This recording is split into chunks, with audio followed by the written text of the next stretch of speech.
Good evening. Welcome back to Bedtime Japanese.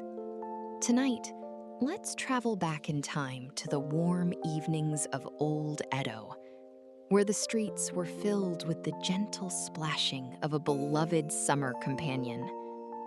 Our first word means goldfish. Kingyo. kingyo, kingyo. Let's hear it in a sentence. 金魚が泳いでいます。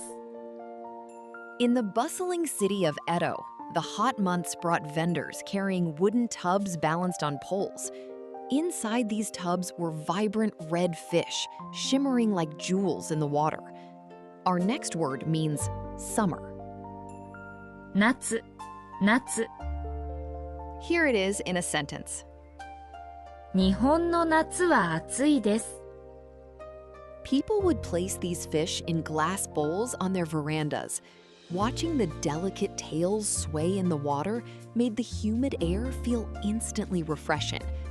Our next word means cool or refreshing. 涼しい、涼しい。Let's try a sentence. 風が涼しいです。Even today, you can see these bright creatures at summer festivals, bringing joy to children and adults alike as they glide through the clear water. Our next word means to swim. 泳ぐ、泳ぐ。Here is the word in a sentence. 魚が水の中を泳ぐ。Their graceful movements look like an elegant dance, a living piece of art that has captivated the Japanese heart for centuries. Our final word means beautiful. 美しい、美しい。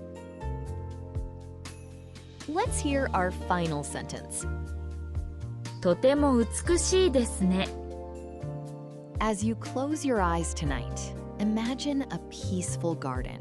A gentle breeze blows, and bright red goldfish drift lazily in a clear pond, bringing a quiet calm to your heart. Sweet dreams. おやすみなさい。